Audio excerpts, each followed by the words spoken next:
Hi. Good morning, everybody. We are live everywhere except for Instagram. And actually, for some reason, Instagram doesn't seem to want to cooperate right now either. I don't know why, but give us 1 second to try to go live there too. Morgan, maybe you want to tell everybody a beautiful story while I figure out Instagram. Beautiful story. I don't know. I didn't prep for that, but on the spot. Oh gosh. Okay, we're almost there. So this is so fun. I love it. Yeah, Brian and I tried to go live a few minutes ago. We had it like attached to a Facebook event and then everything crashed. So now we're regathering, getting it back together, and excited to still get a chance to talk to y'all. Yes. Okay, and we are officially live everywhere. Okay. Hallelujah. Good morning, everybody. Sorry for the delay. And welcome to the Hot Mess Life Coach, Season 6, Episode 5. I'm your host, Brian Hogan, both hot mess and a life coach, and I'm here with my co-host, Morgan Barbrett. And today we're going to continue our deep dive conversation into fears, all kinds of fears. What are we so afraid of, and how can we deal with it? And today, specifically, we're going to talk about the fear of success, because right there, I wasn't successful in my pronunciation, but still, we're going to talk about it anyway. Good morning, Mo. Good morning. Yeah, so we've talked about so far fear of judgment and fear of failure, and we figured that after talking about fear of failure, that segues kind of nicely into fear of success because they're actually pretty closely linked, but slightly different. So we're excited to chat about that today. Yeah, very closely linked. And it's also a little counterintuitive, like thinking about the fear of success. Why would I have the fear of success? Like, do I have the fear of being extremely wealthy? Do I have the fear of being loved and belonging? Do I have the fear of like getting everything that I've ever wanted? Like, it seems like no. And yet, actually, it's very deeply rooted and plagues many, many people. The issue with the fear of success, I mean, there's a lot of issues with fears, but one of the many issues with the fear of success is we don't notice it, and we don't account for it as a thing because it's so counterintuitive. You know what I mean? Yeah. It would be like saying, I love pizza and I fear pizza. Like, what? No, of course you don't. You love pizza. We love success, and yet we do fear success. So that paradoxical loop is present with success, but it's not present with a lot of other things that we love. And so it takes time. It's worth taking the time to unpack that little paradoxical thing. Yeah. Yeah. When I first heard of fear of success being a thing, I was like, like what? Like that doesn't make any sense. And what kind of helped make it make sense for me is that we don't necessarily fear the positive outcome that we desire. But a lot of times when you want to achieve something, when you have a goal and you want to succeed in some way, there are other outcomes or forms of change that happen when you achieve that thing. And sometimes we are afraid of enduring some form of change as a result of success. So an example might be if I succeed at getting, a new position at a job, then I may have more responsibility. And maybe I don't want more responsibility, or I'm afraid that I won't be able to handle more responsibility. Or you might be afraid that you'll get more things dumped on your plate. And you're like, I already have a lot on my plate and I'm not sure if I'll be able to handle it.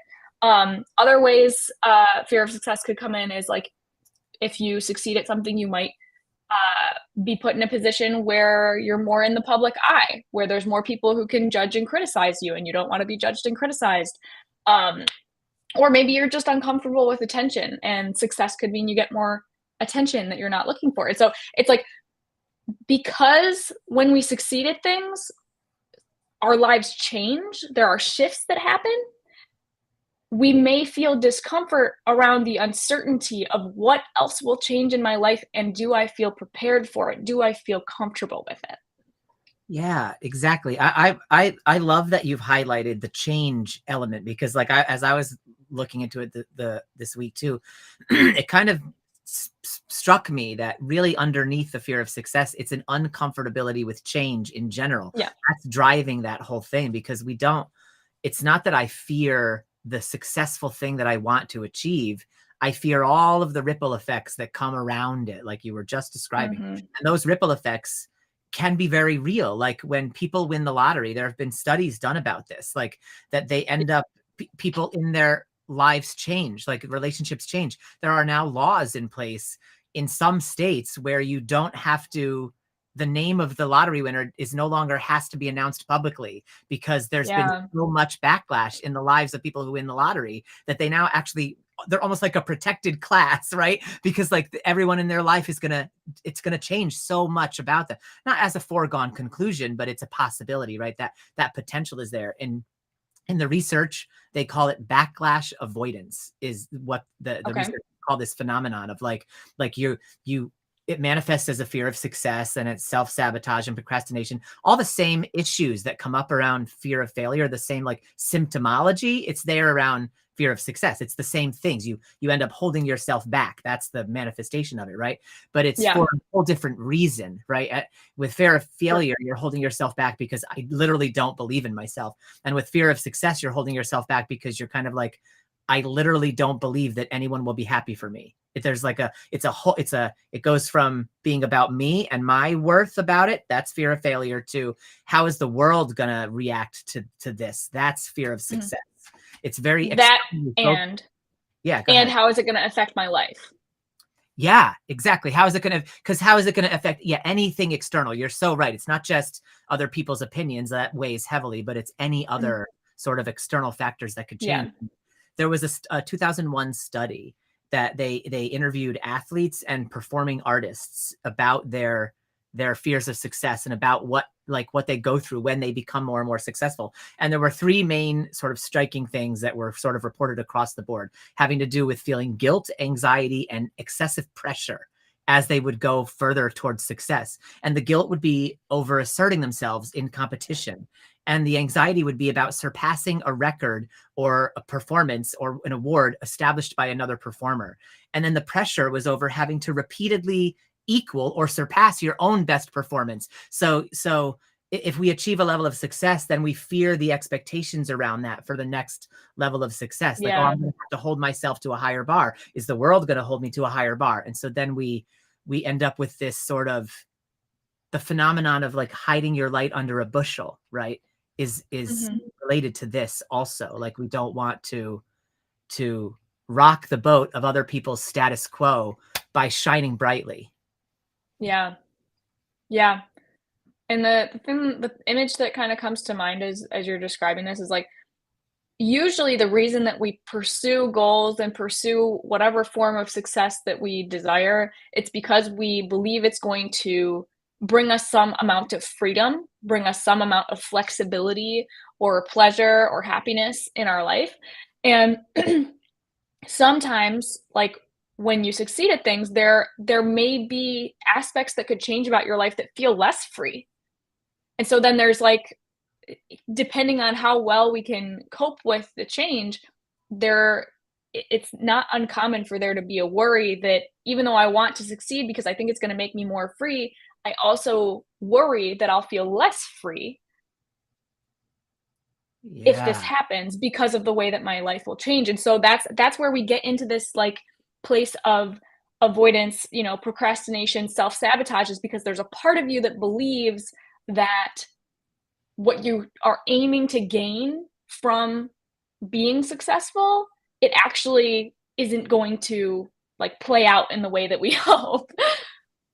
Yeah, right, exactly. Like it's like the better the devil that you know kind of thing. Like Yeah. we're well acquainted with our failure. Like everyone's been through many, many failures in their lives. And so stepping into the energy of success, it's that in and of itself is a change, right? And so there's like a siren call with failure, even though it's, again, this is where it's so counterintuitive, because we do not want to move toward failure. I think everyone, if you ask them, would say, yeah, no, I'm going to move away from failure, right? And they want to move toward success. But in practice, the human mind wants to move toward familiarity and comfort. And in practice, failure is more familiar and comfortable to most of us than success. Not because we are failures, but because failure is the raw material from which success is made. So you don't get to success without it. So we are all intimately acquainted with it. But because of True. that intimacy of our relationship with failure, it becomes familiar just like any other friend. It's like a relationship, like a high school friend. And, they've outlived their usefulness in your life. You're across country, you're in other states, your interests have diverged, but you just don't want to let them go. But it's time to let them go. Just because they were familiar doesn't mean they're good for you anymore. And that's the same with this, like the sense of failure as the familiar. It doesn't mean you're going to leave the phenomenon of failure behind, because you will continue to fail all your life long, but you won't Mhm. hold failure as this cozy sweater that it can sometimes become for us. Yeah. Well, and these concepts of success and failure, obviously, they take like a million different forms. So we're using these words kind of as like catch all terms for a lot of different experiences. And Mhm. I just want to clarify that like success could be any form of progress. It could be any form of like achievement. That it doesn't matter what metrics you're using to measure your success, any form of progress, and then failure is any form of lack of progress. It's not necessarily trying and it not working. It could also mean just being still and not moving in the direction that you want. So that I just want to generalize those terms a little bit so that like if anyone's conjuring up specific ideas of what failure and success mean, that we can kind of like broaden them a little bit. Totally, because yeah, they are catch-all terms, but they're actually very individual. Like culture has its own definition of success, and we could say it right now, and it would ring familiar to all of you, right? It's like the big house, the money, the perfect wife or husband or partner, and all. But that's a cultural.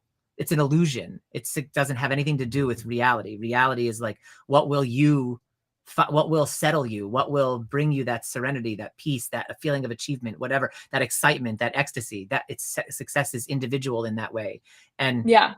another thing I want to add to this nuance as we're going to decode these terms is that even though we're talking about them this way and we're saying success, failure, and they're two sides of a coin, failure and success are not the opposite of each other. That's true. Failure is the stepping stone that leads to success. It's like thinking that nails and plywood are the opposite of a house. No, they're the way you make the house. Same with Yeah. failure. Not the opposite of success. It's the way you make success. Like, the It's a wall, prerequisite. it's a prerequisite. You can't build to success without it. It's like going back to the learning, which I think we touched on a couple episodes ago, but it's like every time you learn anything new, you suck at it at the beginning. You have to. It's a prerequisite to becoming good at something is sucking at the something. So Yeah. thinking about failure as feedback rather than the end. It's like the nature of the word failure and where it's connected to with the F's and grades in school. We also add this thing to failure as if like failure means this big identity definition. Oh, that was a failure. And now nothing more can be said about it. That was a failure. The end. Sucks.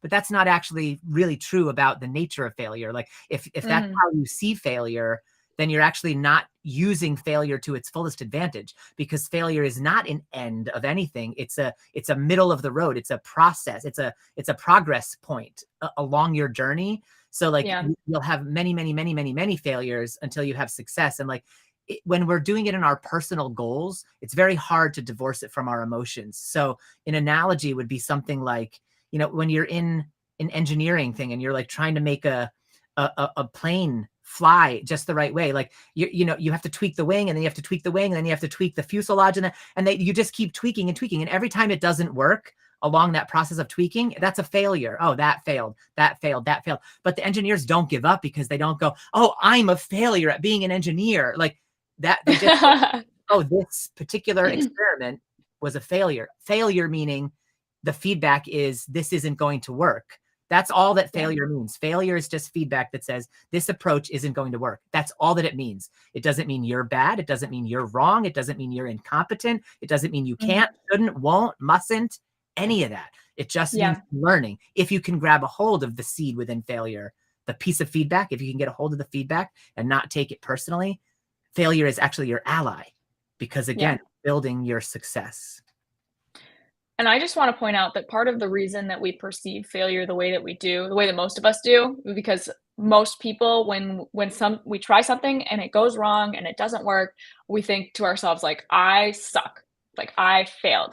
And part of why, like, culturally we view it that way is because of the structure of our education system. Mhm. Like, we usually are not taught to evaluate and improve. It's either you learned the thing and you got an A, or you didn't and you failed, and you don't get another chance, and you don't get a opportunity to, like, improve and reapply yourself. And, it's not structured to teach resilience, to teach people to feel comfortable with failure. It quite literally is like a evaluative system Yes. that either you win at or you lose at, and that is incredibly discouraging for a lot of people, and it doesn't help us learn how to handle when something you know, handle when something goes wrong and be able to take when something goes wrong and evaluate it and learn from it and apply it. Like, Yeah. really, ideally, we would be handling failure as, like, inventors, like,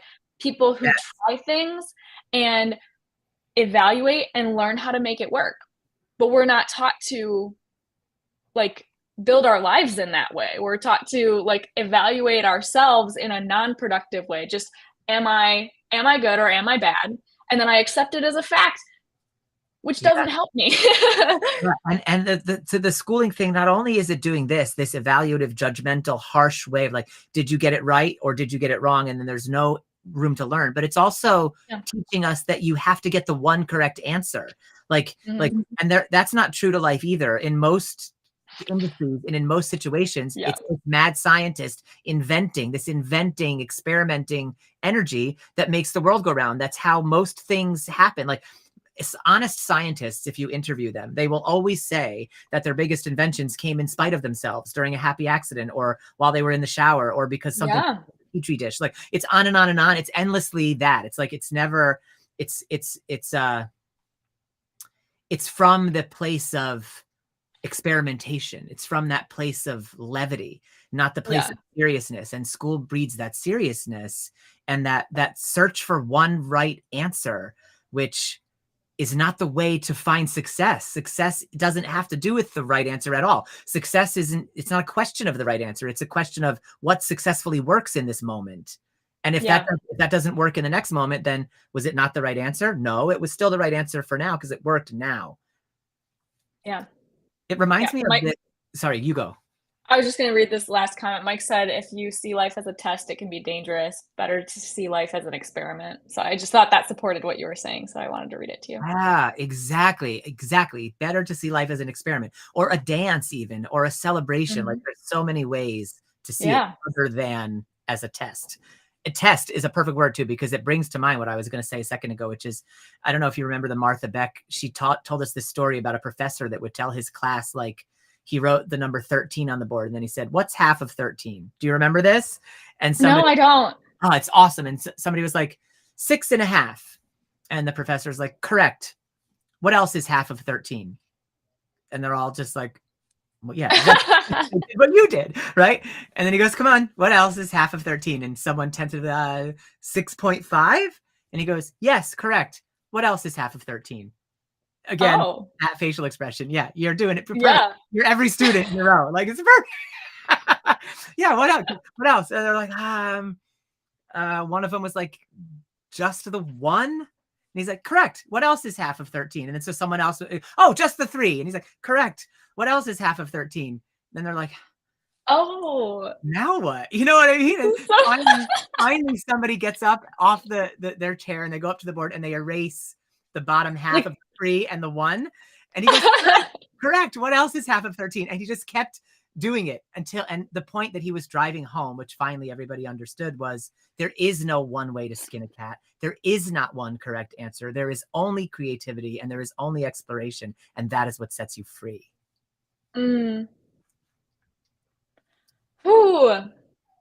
Yeah, I wish that culture in my education taught me to think that way about things. Me too. Oh gosh, that's so awesome.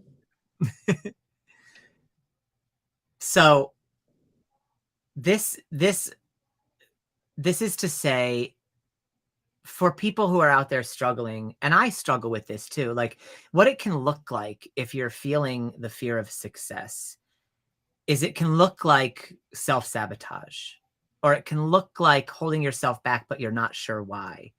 You know, Procrastination. yeah, procrastination is a huge one. And the thing is, a lot of these are overlap symptomologies with the fear of failure. So it's sitting with yourself when you're here and you're like, okay, I do procrastinate and I do Mhm. self-sabotage, but maybe I'm not actually afraid of failure. Like that doesn't resonate. Then maybe this is where you are, right? Maybe this is where you're stuck. And that's Yeah. okay. Self-awareness is like 95% of transformation. So as you're hearing this, if it's resonating for you, then that's a trailhead. It's a trailhead to go inside and say, oh, is there something here that I could work with, that I could befriend, embrace, uproot, however you want to put that? Yeah. Well, and I think a really great question to ask yourself to kind of like check for if there's a fear of success is to ask, what am I afraid might happen or change if I did achieve this? Mm-hmm. Like, is there any outcomes, like things that might happen after that success that feel uncomfortable to me that I'm worried about, even if I'm not 100% sure it'll happen? Because I Yeah. mean, for example, I've had, friendships with people who, like, sometimes would take my success as, like, a threat, and so, for me, when I had those relationships in my life, I no longer do, um, I would be afraid of sharing my success or sharing things that were going well for me because I, A, was afraid that it would hurt them, and B, was afraid that they would be upset with me or Mm-hmm. that it would damage our relationship for me to achieve those things. And so I think this is true for, quite a decent amount of the population is you might have some people in your life that like don't feel happy when good things happen to you. Yeah. And that's so hard. That feeling is very hard. And we want to take that very personally. And what happens in Yeah. that moment when we do take it personally is that our desire to not betray them, quote unquote, because that's how it Yeah. feels, leads to us betraying ourselves. And Mhm. over time, that self-betrayal has a weight attached to it. And so Yeah. we want to be really, really careful with ourselves if we're in relationships and we're noticing the pattern of, oh, I need to make myself small or hold myself back or be a certain thing for this relationship to thrive, then it's worth questioning if that relationship is helpful or useful to you, especially if Yeah. the thing you have to become is something that's uncomfortable. Sometimes I have to become something in a relationship and that's not necessarily out of my integrity. Like I have to Mhm. put on a certain je ne sais quoi thing when I become a professor and teach, right? I have to put on a Yeah, yeah. thing, but that's not inauthentic. It doesn't make me uncomfortable to put that thing on. And so I'm okay to continue going and being a teacher, right? So that's why. So Mhm. it's like, but if the thing that the relationship is requiring of you is contorting you into a position that you don't prefer to be in, like I don't Yeah. mind being in the teacher role, right? But if it's putting you in a position you don't like to be in that relationship, then that's worth noticing and understanding so that you can unbend yourself back out of it. Yeah. Yeah. So, I know I tend to take all of our topics and spin it into some, like, relationship piece because that's just something that I'm passionate about, but that is an example of, like, I may fear that there will be some outcome that is less than desirable or will cause me suffering if I achieve some level of success. It could be an outcome in your relationships, or it could be an outcome in your life, like, if you achieve something like and I used this example earlier in this talk, if I get a new job and I'm successful getting the new job and the job pays better and I'm excited about it, there also could be different changes in my life. Like maybe this job isn't as, aligned with like what I'm passionate about as the one that I was in before. Mhm. And in the process of trying to get that, you might anticipate that and fear that change. And then either well, I guess in that case, like, if that's not what's aligned for you, then maybe you don't want that form of success, right? That's just a cultural form of success that maybe it's not aligned, but, But that's either worth talking about yeah, because that is so important. Like it's a one of the things that kept coming up in my reading was part of the way out of this is to redefine what success means for you. And so yeah, sometimes people fear success and part of what they fear is the results of what they're going to succeed at, because what they're shooting for isn't aligned. So sometimes it's that. And if that's what it is, Yeah, what you're that's true. identifying there is like, I'm aiming at a bullseye that I don't give a fuck about, right? But I don't know that. Then that's another reason to fear the success, because I fear on some deeper level, usually unconscious, I fear succeeding at this because I'm wrapping myself around something deeper that I'm going to spend more time on, more energy on, that I don't give a fuck about. Why would you do that, right? But we do for money, we do for safety, whatever the cultural reason is. Yeah. I'm glad that we've touched on this, because that part right there, that lack of alignment, is exactly where fear of success can trigger fear of failure. Because now it's like, I've got to succeed at this. You know what I mean? Because so much is at stake. Like, I don't even like this job, but it's how I'm going to support my family. So now I've got to succeed. And so you're partway down the road of success. Suddenly, as you're partway down, but not there yet, looking backwards, you're like, well, also, now I can't fail. Now I can't fail because I'm out here on this limb trying to succeed. So suddenly you're trying to succeed at a thing you don't give a fuck about, and you're afraid of failing at the thing you don't give a fuck about. So that's when you're really in a stuck spot, because you don't want this and you don't want this. And here you are on the balance beam in between the two things, right? Yeah. Yeah. That's okay. We all have found ourselves there at times. Like, I found myself there in 2017, and I had to do a massive reorientation of my direction and my life. I moved from a state to a new state. I switched from an industry to a new industry. Sometimes that's what's required of us. As you're hearing me talk about that, if that's filling you with fear, it might mean that this is what's required of you, but it also doesn't mean that it has to be required of you right now.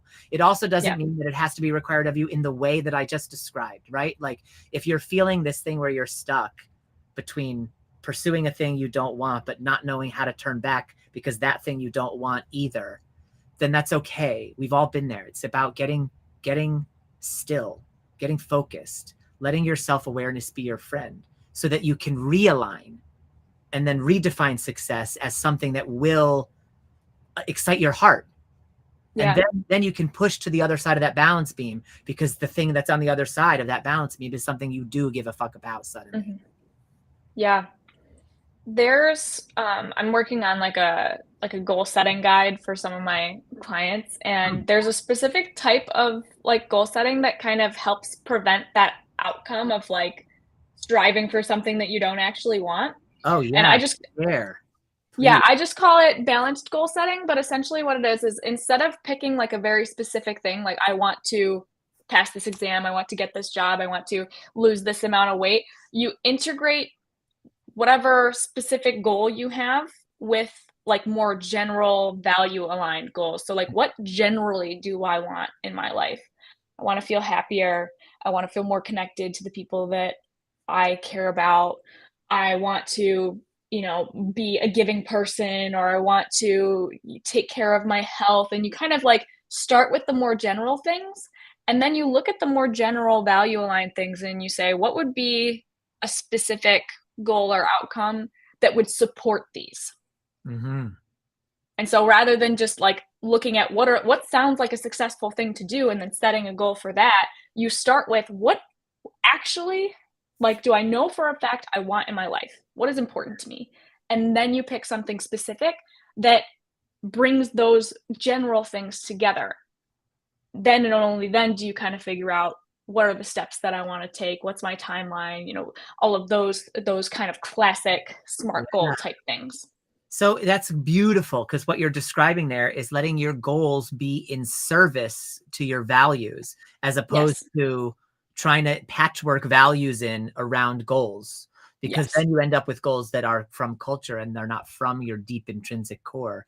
But your values are always from your intrinsic core. That's where they come from. Like when you think about, what do I value? Like, I value more connection in my relationships, right? Like, that's not for any other purpose. Like, that's just an inherent quality that you value, right? Does that make sense? So values, they're full stop. They stop in and of themselves. They're inherent to themselves. So that's how you know that you're talking about a value, right? And because we can get confused very easily when setting goals or trying to ferret out our values, and we set a goal instead. But really, when you get really clear on the values, the goals start to sort of come in and of themselves, because like, whoa, what do I want to achieve as a way to keep this intrinsic quality alive becomes a much more useful conversation than like, what do I want to achieve to impress, to get ahead, to, you know, whatever the other reasons are that we want to achieve. Mm-hmm. Yeah. So Mo, thank you for bringing in that values piece at the end. I really appreciate that. Any final words for our viewers before we send them off for the week? I don't think so. I think we covered a lot today. Yeah, me too. And everyone who is in the chat and everything, and everyone who's watching, we really appreciate you all so much. If there's anyone you know in your life that you think could benefit from the kind of stuff that you hear here, please share it, like it, post it, tweet it, whatever you do on social media to get the word out there. We love you all, and we will be back here again next week at 9 a.m. Eastern. Until then, be hot, be messy, and be blessed. Much love, everybody.